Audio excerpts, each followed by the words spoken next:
प्रधानमंत्री नरेंद्र मोदीए पाकिस्तान डिप्लोमसीना मुद्दा पर करेली वातचीत पर एनडीएनी सहयोगी पार्टी शिवसेना तेनाथी खुश नथी।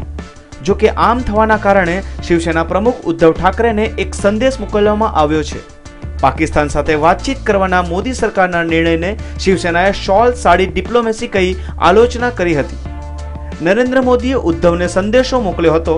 आ मामलामां विपक्ष द्वारा कोईपण प्रकारनी टिप्पणी करवामां आवी नथी।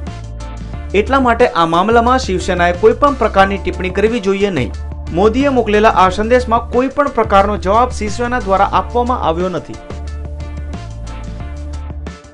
નરેન્દ્ર મોદીના શપથ ગ્રહણ સમારોહમાં પાકિસ્તાની પ્રધાનમંત્રી નવાઝ શરીફને આમંત્રણ આપવામાં આવ્યું હતું અને ત્યારબાદ મોદીએ તેમની માતા માટે શાલ મોકલી હતી અને તેના જવાબમાં શરીફે મોદીની માતા માટે સાડી મોકલી હતી। છેલ્લા ઘણા દિવસથી પાકિસ્તાની સૈન્ય દ્વારા ફાયરિંગ કરવામાં આવતા સેનાના 2 જવાનો શહીદ થઈ ગયા હતા। આ ઘટના પછી શિવસેનાના સાંસદ સંજય રાઉતે જણાવ્યું હતું કે શોલ સાડી ડિપ્લોમેસીથી કંઈ પણ થવાનું નથી। રાઉતે વધુમાં જણાવ્યું હતું કે પાકિસ્તાન સાથે વાતચીત બંધ કરી કોઈ કડક પગલાં લેવા જોઈએ। Bureau report, news online, Ahmedabad.